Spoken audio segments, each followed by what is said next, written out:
After Goodbye, an AIDS story, is made possible in part by funding from the Southwestern Bell Foundation.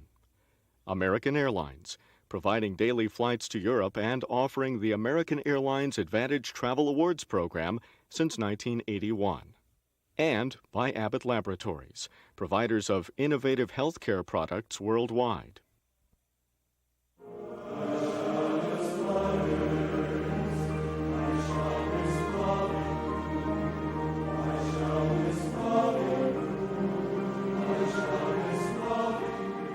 He didn't live long. 23 years is not very long. But he taught me a lot. So he was my son, he was my friend, and he was my teacher. He taught me about love. To lose a child is probably one of the hardest losses that any human being can experience. When you lose someone to AIDS, you've been grieving for a long time. It's not a gay disease. It never has been just a gay disease. That's the community that it hit the hardest first. I know I had much pain to go. I know I had much pain to go. I know. I was angry at him for having it. I've been angry at God for allowing it to happen. Living together and dying together is the most intimate thing you can do. Initially, some of the friends that we told, we were surprised because they backed out of the picture. I think to them, they think it only happens to bad people.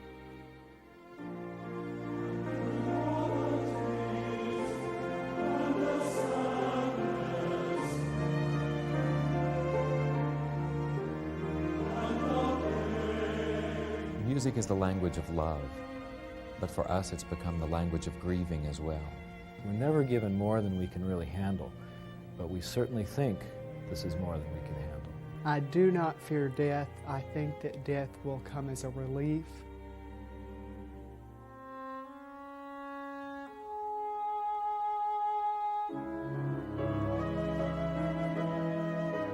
All of us, at some point in our lives, will experience the pain of loss.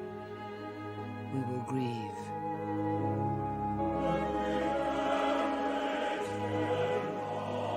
Many of us will know this sorrow because of AIDS. Someone dies from AIDS every 11 minutes in this country. For each of these deaths, countless others are left to make sense of their loss.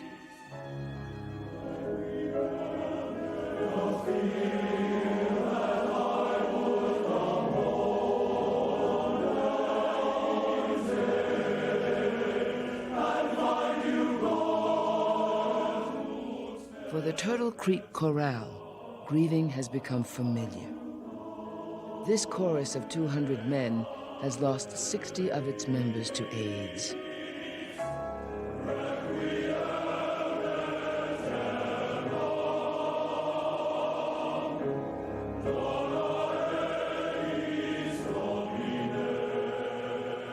Through music, they express the pain of their loss. What will I do if it happens? What will I do now that it has?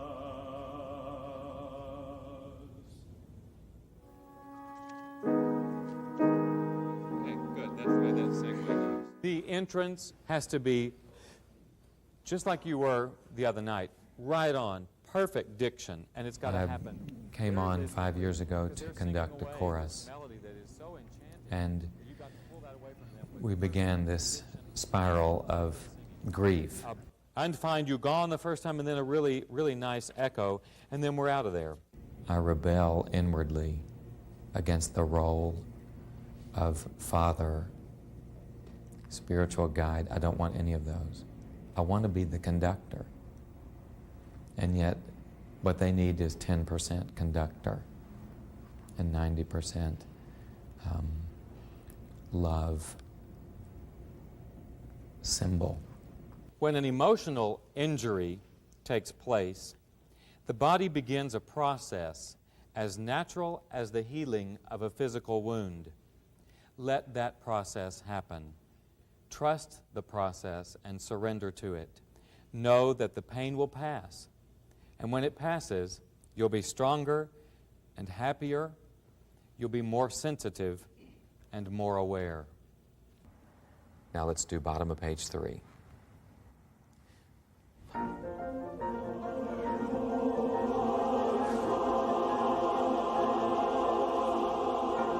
The music they're rehearsing, titled When We No Longer Touch, was composed by chorale member Chris Anthony. The Requiem chronicles the emotional stages of grief: denial, anger, bargaining, depression, and finally acceptance. The lyrics are excerpts from a book of poems about loss by Peter McWilliams.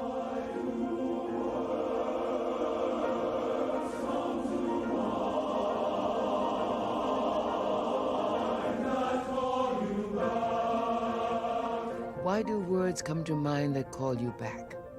Denial is what we usually feel first. We forget. We deny. We are numb. Numbness is the process. It's a great blessing because we can't take all that pain at once. Numbness becomes the,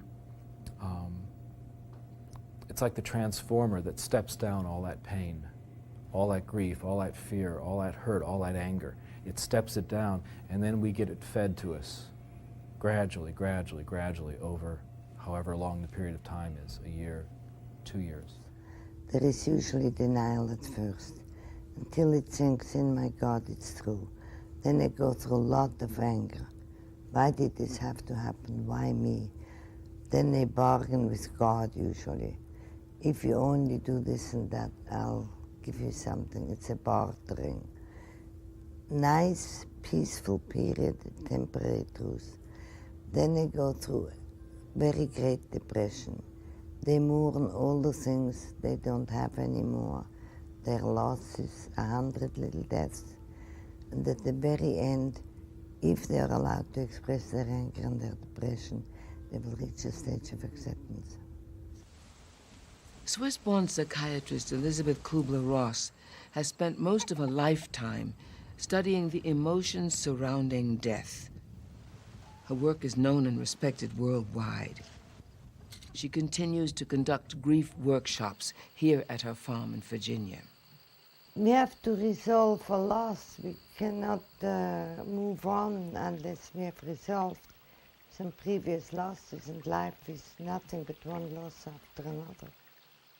If a little child loses its security blanket, and then 25 years later loses their only child, if they had not gotten some preparation for it, they would commit suicide. They could not deal with it. But life prepares you. One day a winter storm kills all your trees. That is a blessing. You will not see it as a blessing, but it prepares you for something else to come.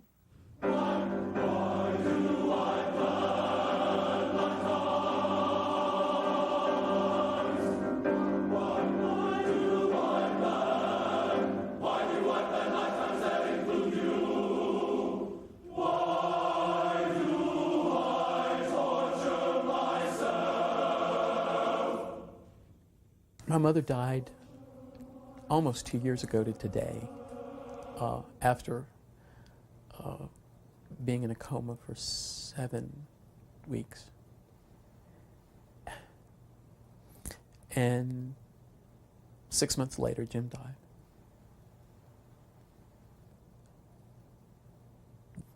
Those kind of losses are overwhelming. And back to back there, I get dizzy just describing it right now. What allowed me to get through the loss of my mother was the love and support I had from Jim. Greg Cotton has lost dozens of friends to AIDS. He is HIV positive himself. His lover died just over a year ago. I looked over and he just took 3 small breaths. It was just...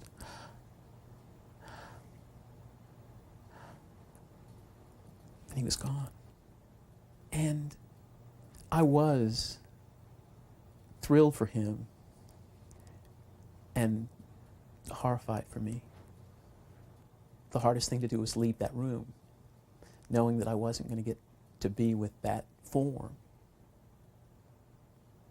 And, but it made sense somehow. I mean, I hear a lot about people who experience the loss of a loved one as being senseless and hysterical. And there was absolutely nothing hysterical about this. It was a sensible part of that journey.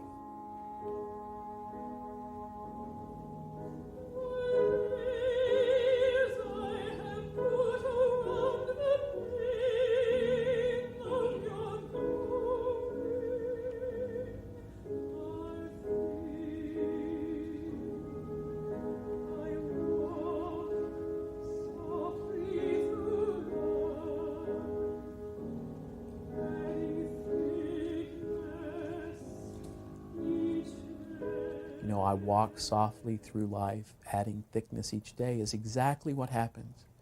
It's slowly, slowly, you're able to come back to this world. But then a thought or a feeling of that person you've lost breaks that. It's like it rips the scab away, and you bleed again, and you start all over.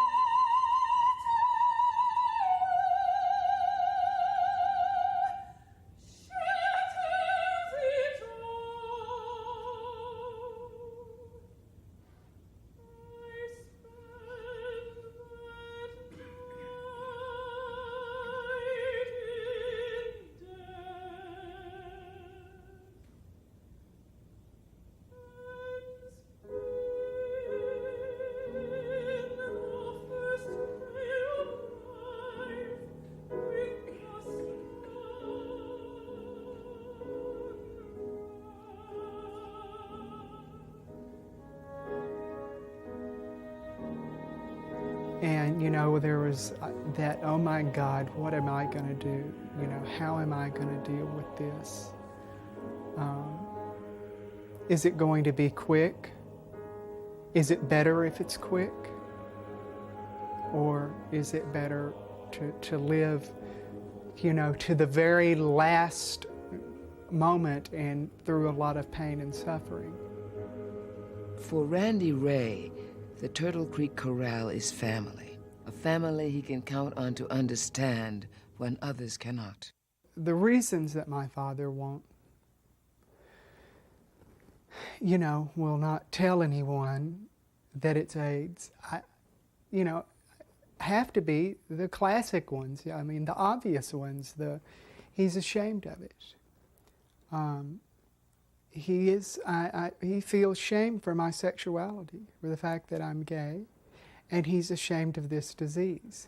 Things have improved a lot since 1980, but the first few years were a nightmare, until people finally discovered that this is not a homosexual disease. This is a human epidemic that affects everybody, poor and rich, black and white, men and women and children. And that helped a little bit, at least to take the big nightmare of the gay society. But they have suffered more losses than anybody. They have taught us a lot about compassion and love and understanding. They were fabulous teachers. But nobody wants to acknowledge that because they're gay. I got over the shame and the guilt of being gay long before this came on. I guess, because I had felt so much of it at a time before I came out and before I really started breathing. I think I had suffocated for 25 years. If you should shield the canyon from the windstorms, you would never see the beauty of their carvings. The AIDS patient, to me, is a Grand Canyon. They have so many carvings. Do you know what I mean in symbolic language? And they are beautiful people, beautiful because their soul is wide open. You can see it when you look at them.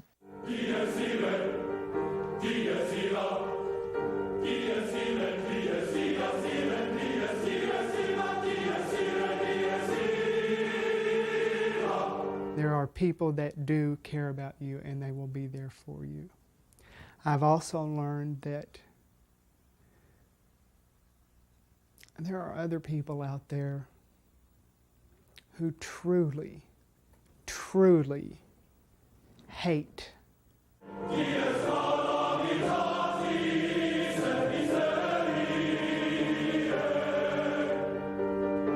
It hurts, and I cannot imagine how anyone, especially someone that claims to be speaking from a point of love, a point of religion, a point of God and Jesus and the Bible and all of that, could have these feelings that are nothing but hatred. They've got to have someone to hate, and they have chosen gays and or people with AIDS to have that. Anger. Now there's a good one. It's okay to feel anger toward the person who left. And it's okay to feel anger toward social conventions or customs that may have contributed to your loss. And it's okay to be angry at God or the fates. But it's not okay to be angry at yourself. There's so much of my experience that was being invested in how things appear. Imagine that. You're so strong. You're so together. How can you be doing so well? And Jim and I had planned to take a skiing trip in February of last year. The plans were made, and I thought at the time, since I was doing so well, and I was doing so wonderfully, that I'd just get packed and go. Until I pulled the suitcase down from the attic to get my ski clothes out of it, and opened it up, and on one side, very neatly packed, were all of my ski gear, my pants and shirts, and on the other side were all of his clothes. And he should have been taking that trip with me. There's not a reason in the world that he shouldn't have been. And I lost it. I screamed and yelled and ran into the furniture. I tell you, I felt like Glenn Close at the end of Dangerous Liaisons.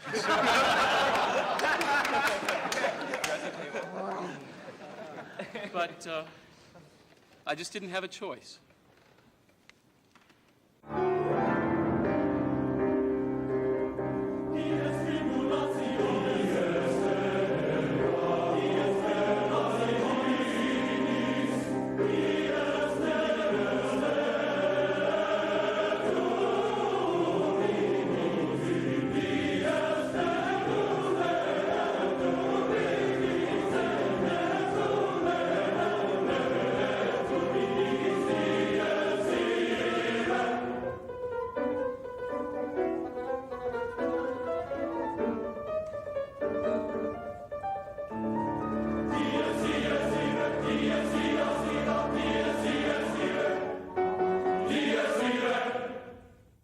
I'm angry about people that I know, that I care about, that I see waste away. I'm also angry when I have to go to another memorial service and say goodbye to somebody else. I'm tired of saying goodbye. This life has been one big goodbye. I'm also angry at people that don't understand. I'm angry with people who won't honestly look at life and suffering and death, that they can't love the way I feel like I love. My anger covers up my pain, my loneliness, my fear that I'm going to have to do it again.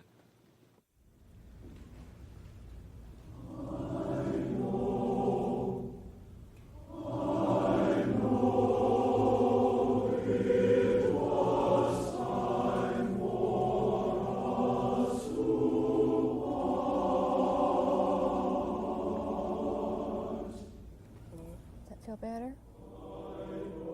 During the final days of his life, composer Chris Anthony's friend and caregiver, Carolyn Shin, continued to be at his side.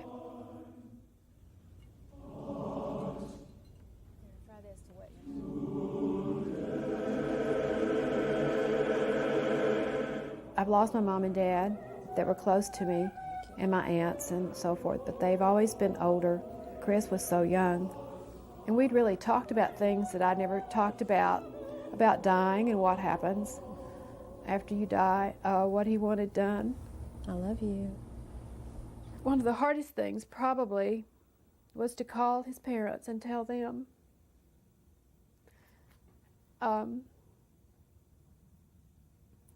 to come back into the apartment.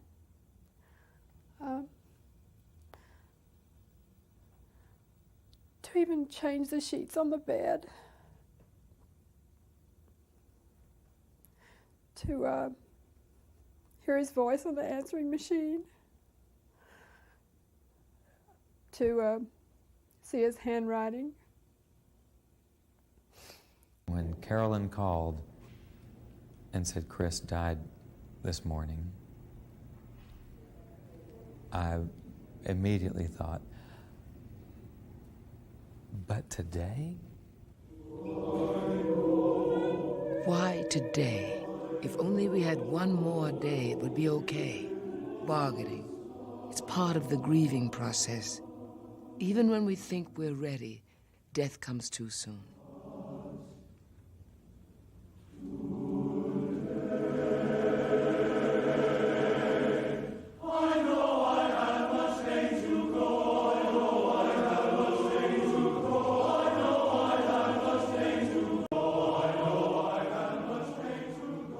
Chris knew his HIV status. And in a matter of weeks, this poured from him. And the way we got to know Chris was through his music. And I think last summer, when we first read through the song cycle in its entirety, and Chris was sitting there, I think it's the first time we knew him. And I'm not sure that it didn't embarrass him to have bared his soul so completely in front of us. Chris and Carolyn shared a love for music. He was the choir director for her church and her handbell partner. Chris was not my husband. He wasn't my son, lover. He was just a good friend. And people don't realize really just how close that two people come when they're sharing death. And that's what we did. During the last year of his life, Chris composed this handbell solo and dedicated it to his friend Carolyn.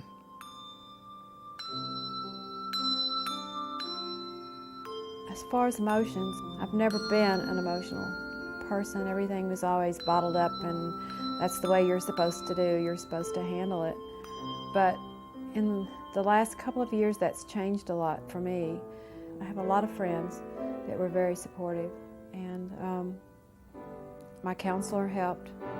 And everything I read said, you've got to let it out, you've got to let it out. And I thought, well, I'll do it. But for some reason, it just comes out naturally.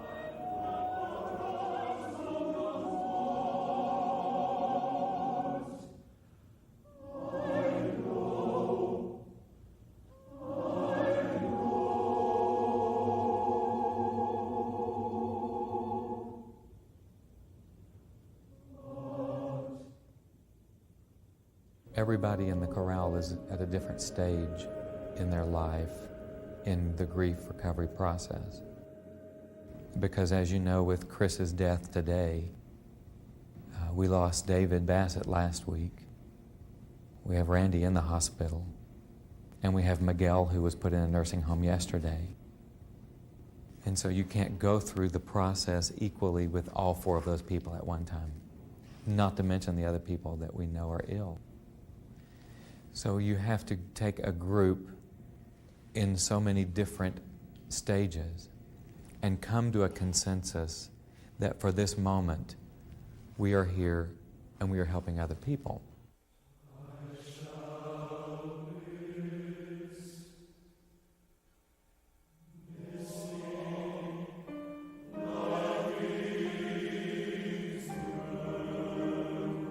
so we now, for many years, have drawn an imaginary line. In performance, you are not to go over that line, because going over that line means becoming selfish and inward and grieving on a personal level. We practice not going over the line.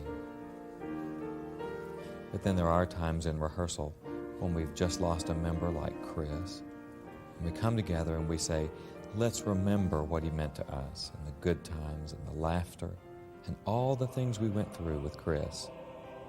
And then when we sing I Have Loved, I just say to them, walk on over that line, jump.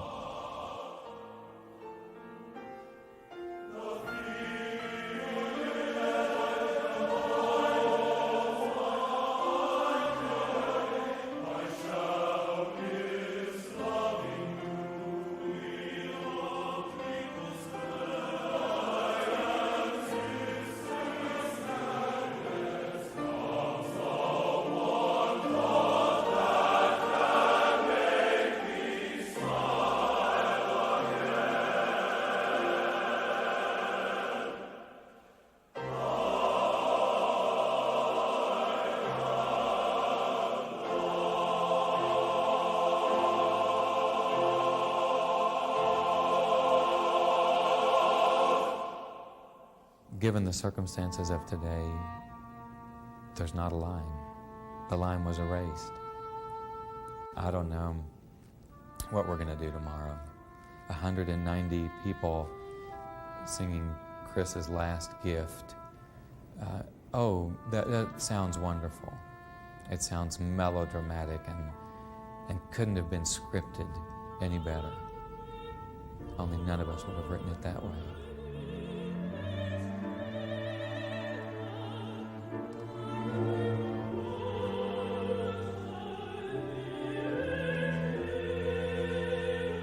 We are here this evening in celebration and appreciation for the music of Kristopher Jon Anthony, for that is what he would like to be remembered for.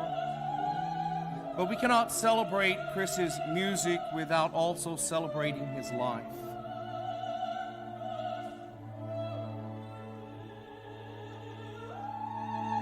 Everyone needs that closure, that stopping point, the realization that he's really gone, and that time to grieve, and to grieve together as a group, not just one person.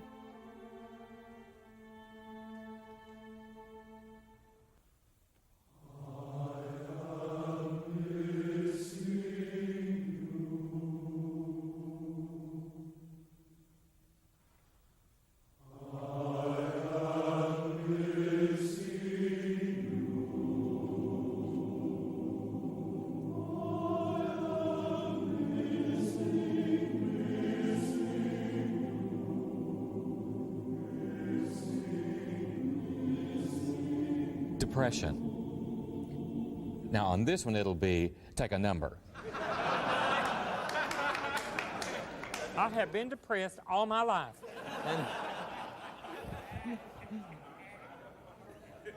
Because I have been a Baptist all my life.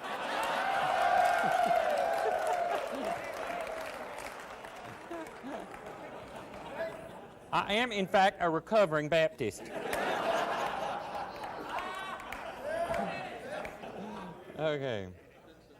We feel very isolated during loss. It's one of the processes of loss. We feel that no one has ever felt this badly before. No one really can understand this. And someone comes along from a sort of authoritarian position, like a parent to a teenager, and going, oh, you'll get over it. You'll find somebody else. And we're going, you don't understand. You don't get this. And so it's that sense that I'm never going to feel better again that leads people to the act of suicide or to numbing it over. I'm never, ever going to let this happen to me again. I will never be this vulnerable, ever. I know it's okay to be sad, but when does it go from being sad to being depressed? Carolyn began seeing a psychotherapist during Chris's illness. When Chris died, she continued to find therapy comforting and helpful in sorting out her feelings of grief. Because everybody seems to think, well, it's been 6 weeks now. So you should be back to normal. And those 6 weeks seem real short in some ways. In other ways, it's like a lifetime. I think that you are going to feel sad for a while. It's not realistic to think that it's going to go away in 6 weeks. Like in the last couple of days, there's been a lot of tears. Sadness is what most of us expect to feel during the grieving process. Depression, however, is another story. Many of us are uncomfortable with the feelings and behaviors that are brought up with depression, and it scares us. Depression is a normal part of the grieving process, and sometimes seeking professional help can be useful in letting us know that we're on track, we're not going crazy, and that being depressed isn't part of grieving. When it comes to the point where you feel like you want to do harm to yourself or someone else, that might be a time when seeking professional help is more critical. And although you may be afraid to ask others for help, you must ask others for help. It is a human and a courageous thing to do. Gather your friends and family and co-workers into a support system. You need to know that others care, and if you tell them your pain, they will help. If you have one human being, and it does not matter who it is, it doesn't have to be your mother or your father or anybody, just a human being who is compassionate, understanding, and knows what unconditional love is. If you have one such human being, then you can take anything, anything. For me, having him gone and the realization that he was gone was like a part of my insides being ripped out. Marilyn Hollingsworth lost her son Rick to AIDS 6 years ago. And I wouldn't be completely honest if I didn't tell you that there were some times I thought that it's not worth living.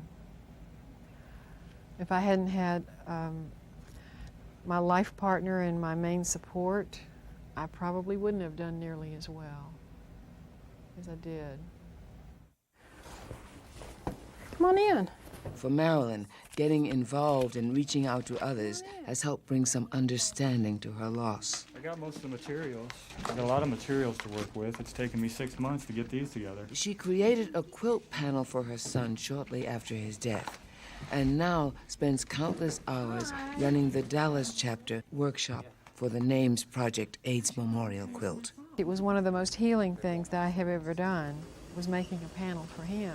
And that's how I got involved with the Names Project. I've been involved with them ever since. I'll sit and start tracing the letters for you. Okay. We had some quilt parties, 4 quilt parties where me and his friends got together and discussed doing the quilt, talked about Lee and stuff like that. That's part of the healing. Yeah, we had like 10 people at the first one. These quilt panels will eventually join 22,000 others at the monumental AIDS Memorial Quilt Display in Washington, D.C. Letting go, turning it over, and walking away is... Saying goodbye all over again. Yeah, that's probably the hardest part. You bet. You've gone through that too. The grief process, in my mind, is like water that you spill. The more you spread it around, the easier it becomes because the faster it dries. So I think that sharing it is a good way to dissipate it.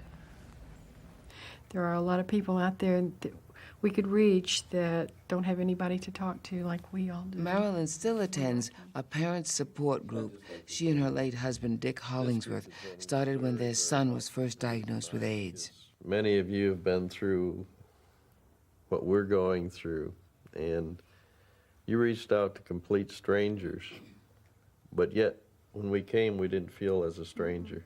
We felt instant warmth and instant love, and that's helped us an awful lot. That means so much.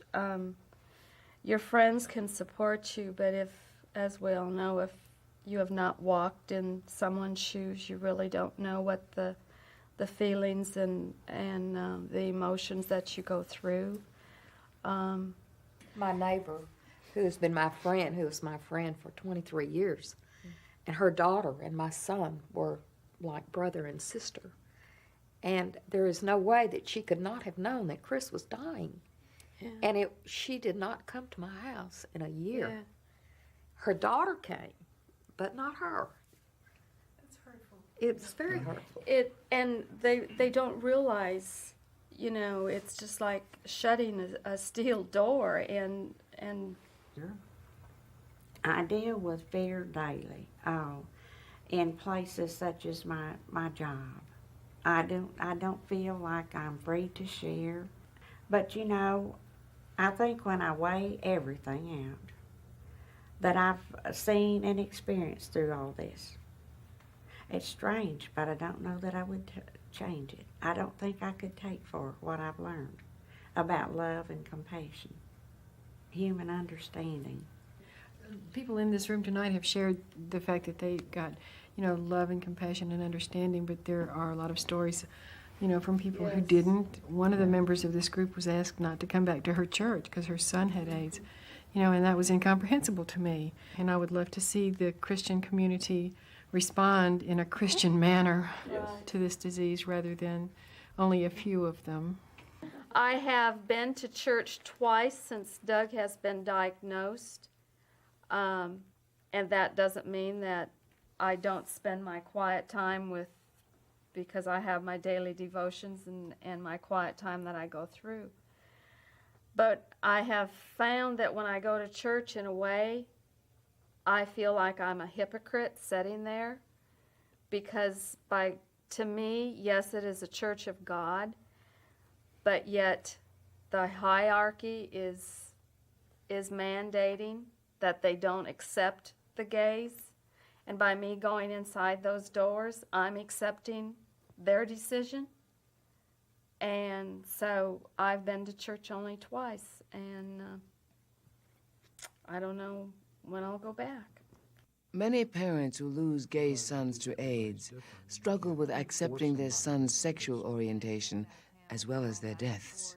We were scared and worried, and every kind of emotion was going through us, and we got to the hospital, and the family that Dwayne had there were a bunch of young men who happened to be gay.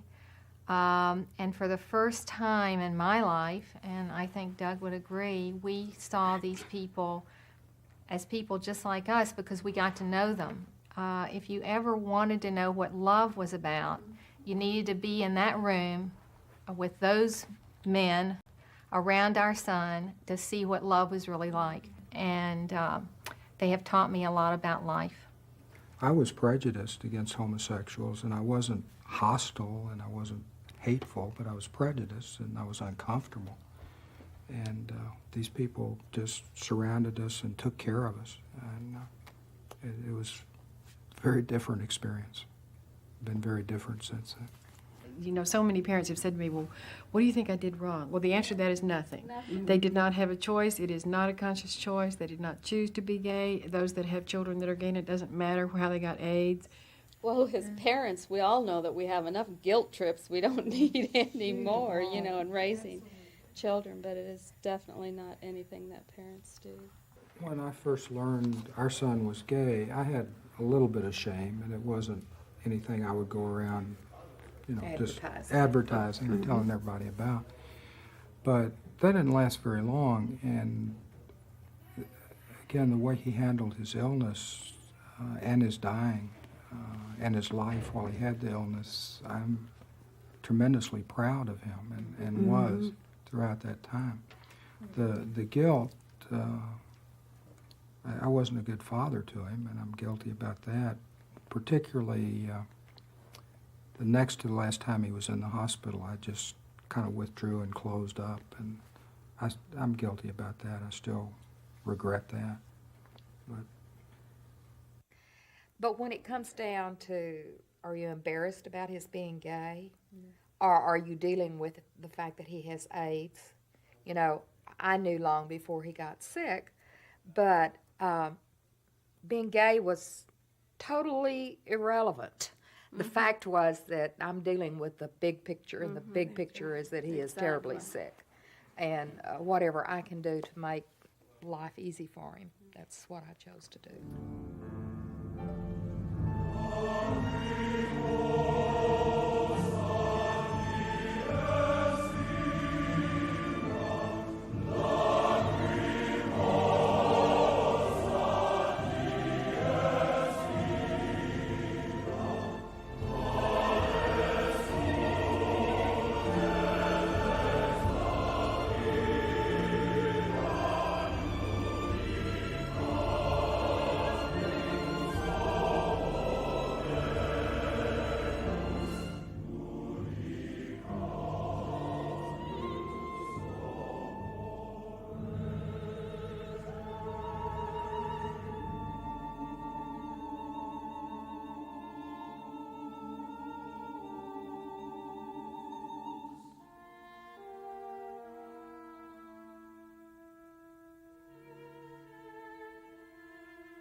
because of you all, and because of Marilyn, and because of Mildred, that Doug and I were able to talk about Dwayne's dying. And we came home after one of these meetings, and Dwayne had been trying. Dwayne always wanted to talk about dying. Instead of not wanting to talk about it, he wanted to talk about it.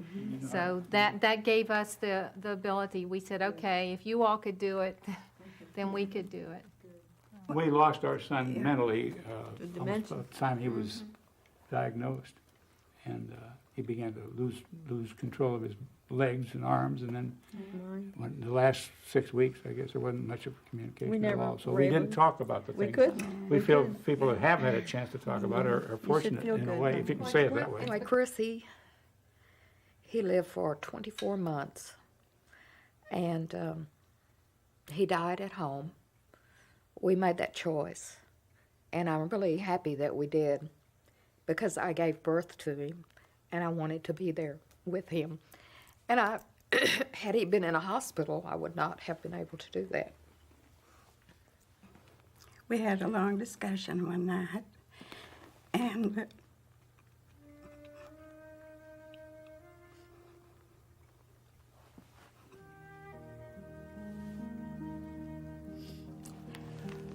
so we talked until 3 o'clock the next morning, and I tucked him in, and so the next morning when I went in, he was in a coma, and so he died a day and a half later.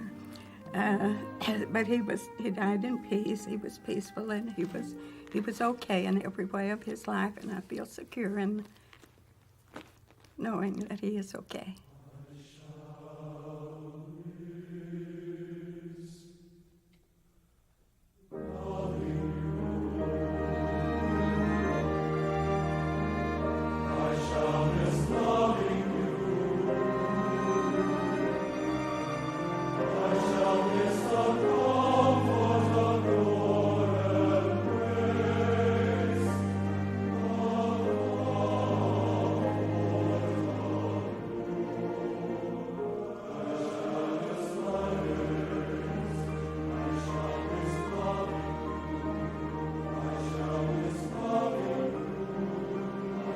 I think it's important for a caregiver to absolutely learn everything they can learn, and choose someone that they can really call on if they have to talk to. People kept telling us, you can't change your whole life or give your whole time to him because it's going to hurt too much. And I kept saying, no, this is what we want to do. And if I've changed anything, I would have spent more time with him. So I don't think people need to be afraid of that. And I think they need to let their emotions show. I think they need to let the person they're taking care of know those emotions and how they feel. If they're sad, they need to tell them they're sad. If they're angry, they need to let them know they're angry and share those emotions with the person they're taking care of. And I would do it all over again.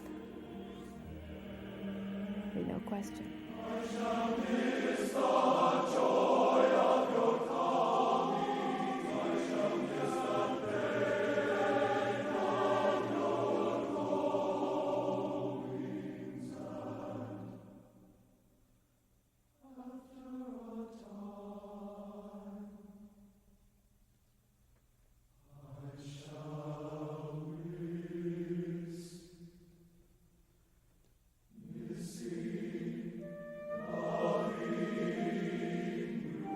I don't ever want to forget how much I've lost.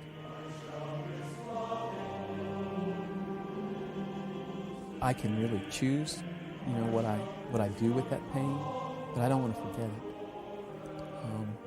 There's a part of me that wants to call it back and really grieves not being able to fully, experience it. That somehow, little by little, I become a little more disengaged from Jim, and that to me feels like disloyalty. But there'll always be a part of me that is always touched that way. Mourning becomes a lifestyle. It becomes something that you're doing. It becomes the primary healing, surviving, recovering, becomes your focal point of the day. It becomes your number one job, and it can go on for quite some time. And as you start losing that job, there's a sense of loss over the mourning process.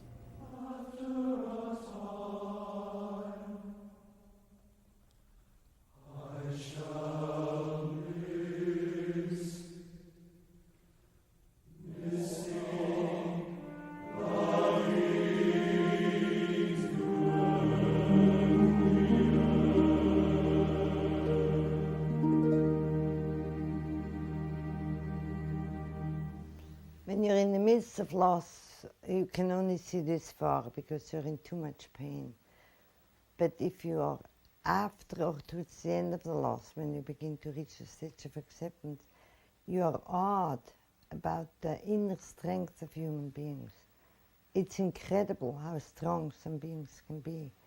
And the only way you can do that, if you have the courage and the guts or the chutzpah, whatever you call it, to look at it and face it. I think the irony of the entire AIDS epidemic, and particularly for me, is that what is evolving out of the most horrible pain in my life is a clearer sense of myself and a clearer, truly emotional stability and responsibility. That there is so much life that is brought out of this, certainly for me. I've learned I'm pretty damn strong, stronger than I ever thought I could be, because I've seen people who are less ill, is that the right word? Less ill than I would, and they just give up. They give up emotionally and they give up physically. If you had asked me before this happened, I don't think I would have, I don't know if I could have responded, but my strength has surprised me.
I miss him so much.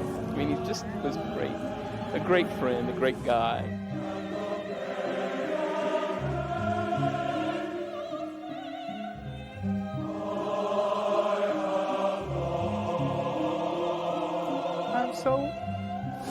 I'm so very blessed to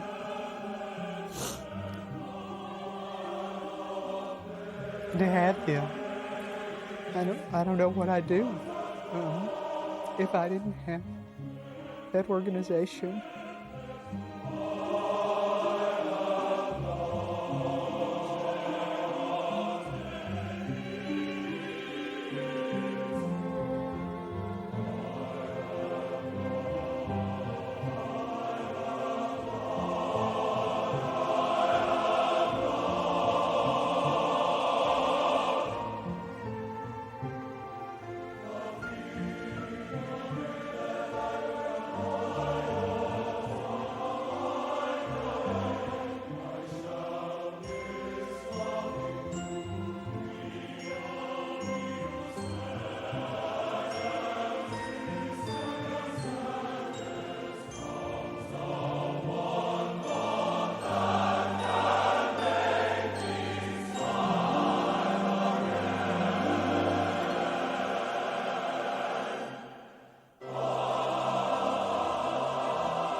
This chorus has lost many singers, but we haven't lost any of their spirits. And somehow we keep going. We lost Randy Ray last Sunday. He had no fear of what was on the other side. None. And to watch him waste away as he did, and he got up every day and lived that out in front of us. Randy loved to send cards. My dearest Tim, thank you. And enclosed, when you've come to the edge of all the light you know, and are about to step off into the darkness of the unknown. Faith is knowing one of two things will happen. There will be something solid to stand on, or you'll be taught how to fly.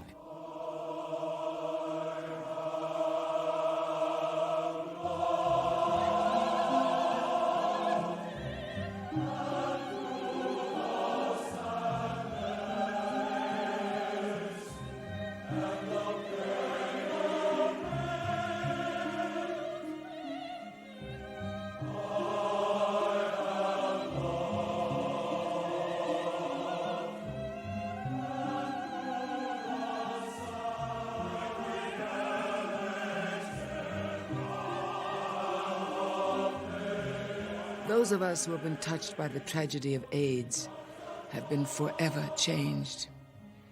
If you are grieving a loss and want help, or want to know more about HIV and AIDS, call the National AIDS Hotline, 1-800-342-AIDS.